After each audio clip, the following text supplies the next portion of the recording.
The wildcard in the Persona series is an exceptional power granted to certain protagonists, enabling them to wield multiple personas, each symbolizing a different aspect of their psyche. This idea draws from Jungian psychology, which emphasizes that each person has multiple personas or masks that they use to interact with the world. Carl Jung believed that these personas act as adaptive mechanisms, helping us navigate social situations and manage different roles. However, Jung also argued that our identity is deeper than just these social masks. Beneath each persona lies the shadow, parts of ourselves we often suppress or avoid. And yes, when I first heard this in my psychology class, I listened for once. In Persona, the wildcard represents the protagonist's ability to not only summon different facets of themselves, but also to face their shadow and integrate these hidden aspects. For most Persona users, their single persona is a fixed reflection of their conscious mind or stable identity. The wildcard, however, allows for dynamic, limitless growth. By acquiring and fusing multiple personas, the protagonist explores a vast range of emotions, values, and experiences, embodying an openness to change and self-discovery. First introduced in Persona 3, the wildcard power is granted to Makoto Yuki after forming a contract with Pharos, a mysterious entity tied to the themes of death and rebirth. Pharos' role aligns with Jung's idea of the shadow self, as death forces one to confront life's unknowns and their hidden parts. Through this power, Makoto not only gains strength, but also learns to confront his shadow and the shadows of those he meets, growing into a balanced individual. In later games, Velvet Room residents like Igor grant this power to new protagonists, positioning each as a leader with unique potential to connect deeply with others and transform through those connections. The wildcard's core power is adaptability. The user can summon, fuse, and switch between multiple personas, each with abilities suited to different challenges. This adaptability is tied to the protagonist's relationships, which appear as social links in Persona 3 and Persona 4, and as confidants in Persona 5.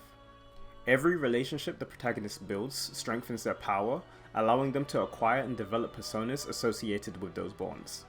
This usually culminates in the protagonist obtaining a greater power in the World Arcana, which represents finality as the protagonist has ended their fool's journey and now understands their place in the world.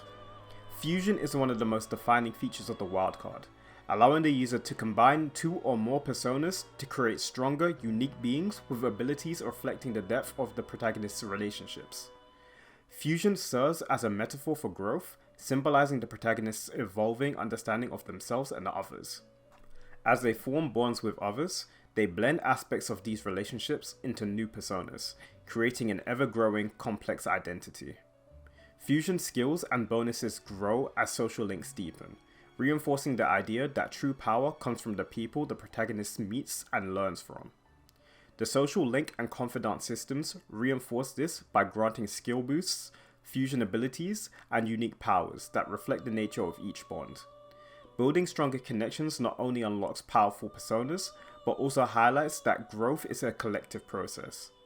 This makes the wildcard a symbol of transformation, and the protagonist's potential to evolve by learning from everyone they encounter, combining all their experiences and relationships into a complex and adaptable identity. In the early games, characters could wield multiple personas, but the wildcard concept wasn't explicitly defined. Yes, I've spent about 20 different takes trying to say that word and I really cannot say it correctly. These games introduce mechanics like fusion and the Velvet Room, but they focus more on gameplay than the thematic depth that is seen in later titles. Persona Fusion here laid the groundwork, preparing players for the more symbolic role the wildcard would play as the series developed. Potentially, there could be an argument that every party member in these early games had the wildcard, but I think that's a very big stretch.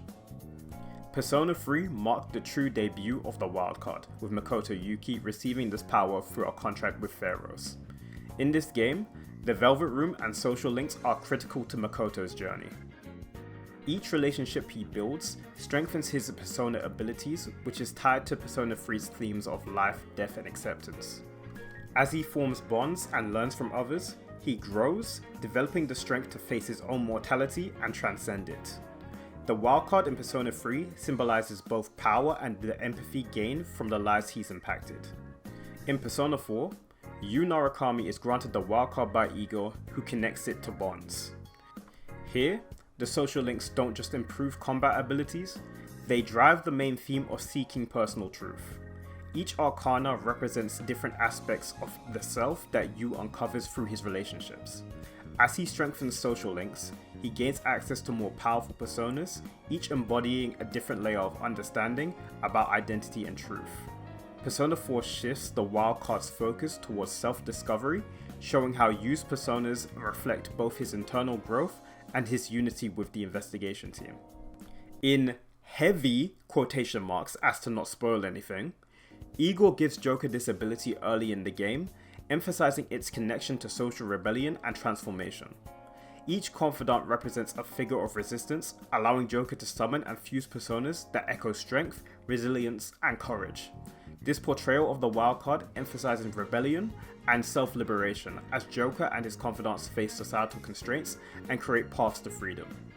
In spin-offs like Persona Q and Persona Arena, the wildcard is adapted for new gameplay styles, enabling crossovers between protagonists from different timelines. This creates opportunities for unique interactions, showing how wildcard users interact across universes and game settings. Although lighter in narrative, these games still highlight the wildcard's versatility and how each protagonist's adaptive nature allows them to work together, showcasing a new dimension of the wildcard without losing its core identity. However, since each game's mechanics are different, usually this power is restricted as to not create a clash with the game design. Now that we've gone over the main games on wildcard users, I would like to give a special section to this character. For any of you that have not played Persona 5, make sure to skip to the end as I'm going to spoil an interesting plot point which you might not want spoiled. Also, this entire concept could be an entire video in itself, but I wanted to make sure that I included it here for this particular topic. Okay, that should be enough time. In Persona 5, Goro Akechi introduces a unique perspective on the wildcard concept, as he may be potentially a wildcard user due to his role in the story. So, Fake Igor, or better known as Yaldabaoth, essentially had Joker and Akechi compete against each other in a game to decide humanity's fate, whether that be freedom in Joker or control through Akechi. This implies that Yaldabaoth most likely gave Akechi the wildcard and access to his persona, which would explain why he's able to wield Loki and Robin Hood. The interesting part is that for one, it's not confirmed by Atlas or anyone in the game that he has it, and if he does, it means that he for one, soloed a bunch of palaces with just Loki and Robin Hood, and to add on to this potentially crazy scenario, he would have become even more powerful if he actually built bonds with people, as he would have been able to carry and fuse into stronger personas. This canonically also makes sense, as in normal circumstances, it's a lot harder to fight Akechi solo than with a full squad as we saw in game. Robin Hood represents Akechi's outward persona of justice, while Loki embodies his darker side. This split reflects Jung's concept of the shadow self, particularly the inner conflict of reconciling opposing aspects of the identity, with Robin Hood being his literal persona and Loki being his shadow self. His conflicted path suggests that while he may have had the potential for the wildcard, he lacks the stability and support that allows other protagonists to integrate their shadow selves. Honestly, in a future video, I would like to examine Akechi in more depth, as he's an incredibly interesting character simply because he doesn't follow the previously established rules of modern Persona. But as for this video, his status as a wildcard user is probable, but unknown, and again, if he is one, he's a clear case of how that power can become twisted and underdeveloped, leading to untapped potential. The wildcard is much more than a gameplay mechanic. It represents limitless growth, adaptability, and the strength gained from personal connections. Each protagonist's journey with the wildcard underscores unique themes. Persona 3 confronts mortality, Persona 4 seeks the truth, and Persona 5 challenges societal norms. The wildcard allows each main character to become a dynamic individual whose growth comes from every relationship, every battle, and every experience. As the Persona series continues to evolve, the wildcard may reveal new layers of meaning. Future protagonists might explore themes like acceptance of self, the balance between individualism and community, or even challenge new social structures. The next Persona game could expand the wildcard concept by allowing the protagonist to interact with even more Velvet Room attendants, exploring the collective unconsciousness further, or even encountering other wildcard uses from past games. This future speculation invites players to think about what the wildcard could mean in a new setting or different storylines, reminding us that, like the wildcard itself, the potential for growth and exploration is endless. Okay, so that's the end of the video. Thank you guys very much for watching. If you like my commentary and are new to the channel, please leave a like and subscribe. That would very much help me out. Leave your thoughts down in the comments below on what you thought of the video, as well as, you know, if you just want to have a discussion about the wildcard, or if you have any sort of ideas or topics you want to see me cover next, so that could be characters or themes within the Persona series. Make sure to leave that all in the comments below. As for any long-term viewers that heard me say I was working on a script, I promise you the script is done.